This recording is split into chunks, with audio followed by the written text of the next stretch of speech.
take class 12 NCERT Vistas book, and in this I am going to take English, and in English lesson 5, Should Wizard Hit Mommy? Now this is a very nice story, and it's like very interesting story. If you go through, you really get engrossed with the story. This is written by John Updike, and with this story he has described a little girl and her perceptions and father and his perceptions. एक बड़े इंसान और एक बच्चे के perception में कितना अंतर होता है, ये उन्होंने यहाँ पे बताने की कोशिश की है. I will read something for you, and it is, here is a story about the world view of little child and the difficult moral question she raises during the story session with her father. So if you like my video, kindly subscribe for it and don't forget to press the bell icon. So here I will be telling you the story. पहले मैं ये आपको story Hindi में explain करूँगी, और फिर उसके बाद जो बुक में क्वेश्चन आंसर्स दिए हैं वो हम करेंगे. ये इस स्टोरी में, जैसा कि मैंने आपको स्टार्टिंग में बताया, एक फादर अपनी डॉटर को स्टोरी सुनाता है, विजर्ड, दैट इज द जादूगर के बारे में. एंड उसकी स्टोरी यूजुअली सेम रहती थी. वो एक कोई एनिमल लेते थे, उसका नाम रॉजर रख देते थे, like Roger fish, Roger squirrel etcetera. And then फिर वो कोई उसको मुसीबत होती थी तो फिर वहाँ एक आउल के पास भेजते थे उसको. फिर वो आउल वहाँ से बोलता था कि तुम जादूगर के पास जाओ. जादूगर के पास जाते थे तो जादूगर उसको ठीक कर देता था, और वो इतने पैसे मांगता था कि जिसको भी कुछ हुआ हो उसके पास नहीं होते थे.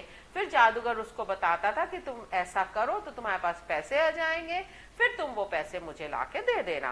तो इस तरह से डेली फादर एंड डॉटर का ये स्टोरी सेशन चलता था. उसमें एक दिन फादर अपनी डॉटर को स्टोरी सुना रहे थे, और वो बोलते हैं कि now today I will tell you a story about Roger. तो उसकी डॉटर बोलती है कि tell me a story about Roger skunk. Now skunk is a type of fish. So father बोलते, okay, let's take this new animal and let me tell you the story about Roger Shunk. तो similarly he tells that Roger Shunk बहुत गंदा smell करता था, और क्योंकि उसकी smell बहुत गंदी थी तो उसके साथ कोई खेलता नहीं था. अब रॉजर बहुत परेशान, शंक बहुत परेशान होता था, रोता था कि मेरे साथ कोई नहीं खेलता है. तो उसको उसका दोस्त बताता है कि जाओ, वहाँ एक उल्लू रहता है, उसके पास जाना और उससे पूछना, वो तुम्हें तुम्हारे इस स्मेल से ठीक करवा देगा.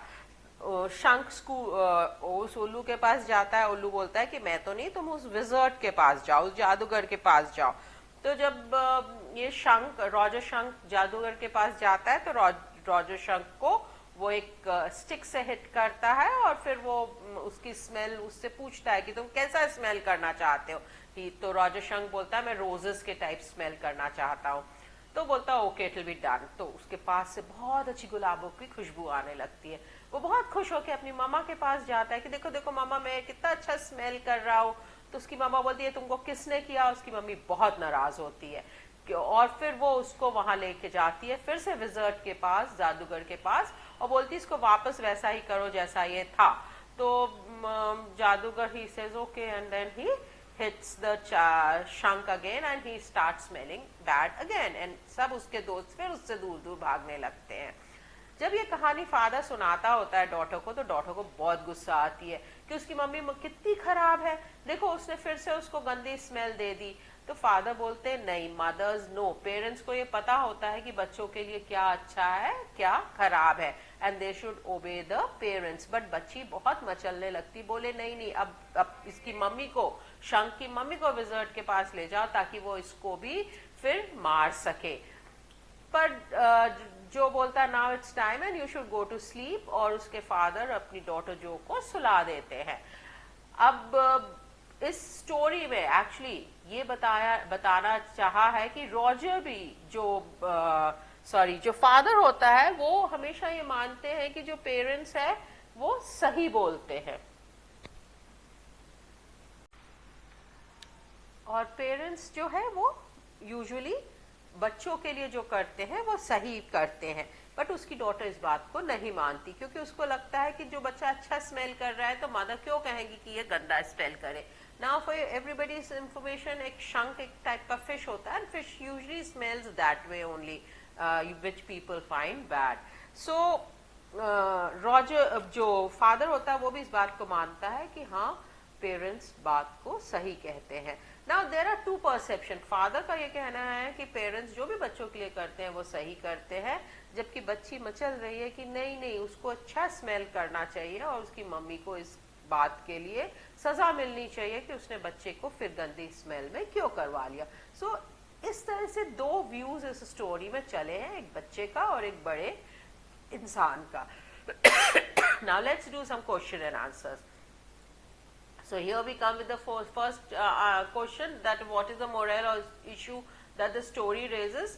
इस स्टोरी में क्या ऐसा इशू रेज किया गया नैतिकता के आधार पे? इस स्टोरी में यही इशू किया गया है रेज कि पेरेंट्स ऑलवेज डिसाइड, पेरेंट्स हमेशा ये डिसाइड करते हैं कि बच्चों के लिए क्या अच्छा है क्या बुरा है, जबकि बच्चे अपने लिए एक अलग ही संसार बनाए हुए होते हैं। Now next question is, how does Joe want the story to end and why? जो बच्ची है वो स्टोरी को कैसा एंड चाहती है? वो ऐसा एंड चाहती है कि बच्चे को फिर उसकी सुगंध मिल गई और वो फिर खुश हो गया, जबकि जो फादर है वो ऐसा एंड नहीं चाहते। The question is, how does Jo want the story to end and why? Jo ऐसा क्यों चाहती है कि स्टोरी का एंड बच्चे के हित में हो, और क्यों? क्योंकि वो चाहती है कि बच्चा खुश रहे और उससे हमेशा अच्छी खुशबू आती रहे। Why does Jack insist that it was the wizard that was hit and not the mother? Jack ये क्यों इंसिस्ट करता है कि विजर्ड को मार पड़नी चाहिए, मदर को नहीं? जैक इसलिए इंसिस्ट करता है कि मदर की कोई गलती नहीं है, क्योंकि मदर्स जो है वो हमेशा अपने बच्चे के लिए सही काम करती है, और क्योंकि विजर्ड ने उसके बच्चे को एक दूसरी स्मेल दी, इसलिए विजर्ड को मार पड़नी चाहिए, मदर को नहीं। What makes Jack feel caught up in an ugly middle position? Actually मैं आपको एक्सप्लेन करना भूल गई। जैक जब अपनी डॉटर को स्टोरी सुनाता होता है तो नीचे उसकी वाइफ पेंटिंग करती होती है, तो जैक को उस पेंटिंग में भी हेल्प कराने जाना होता है, क्योंकि उसकी जो वाइफ है उसको उनका थर्ड बच्चा होने वाला रहता है, एंड ही फील्स कि ना उसको अपनी वाइफ को भी जाके हेल्प करनी चाहिए। Now this is that question only, what makes Jack feel caught up in an ugly middle position? Jack को ऐसा क्यों लगता है कि वो बीचों बीच फंस गया है? क्योंकि जब जैक नीचे जाता है तो आधा रूम उसकी वाइफ पेंट कर चुकी होती है, आधा रूम बिल्कुल नया रहता है, आधा उसका पुराना सा दिखता रहता है, तो जैक को ऐसा लगता है कि वो इन सब सिचुएशंस में फंस गया है। आधी जिंदगी उसकी नई की तरफ जा रही है, जबकि आधा जो है वो अभी भी साफ होना बाकी है, and he feels cot up in that middle position. Now the question number 5 is, what is your stance regarding the two endings of Roger Shunk's story? आप क्या चाहते हो? आपके हिसाब से स्टोरी का एंड कैसा होना चाहिए? यहाँ मैंने अपने हिसाब से लिखा है, आप अपने हिसाब से लिखिए।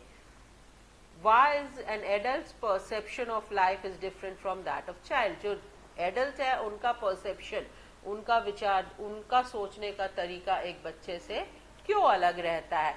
इसलिए क्योंकि जो बड़े लोग हैं उनके पास जिंदगी लाइफ का बहुत सारा एक्सपोजर होता है, उन्होंने बहुत सारा अनुभव लिया हुआ होता है, और वो अपनी जिंदगी उन अनुभवों के आधार पे जीते हैं, जबकि जो बच्चा है वो नई सोच है, उसने अभी जिंदगी देखी नहीं होती। With this I would like to thank you for all this. Thank you, bye, take care.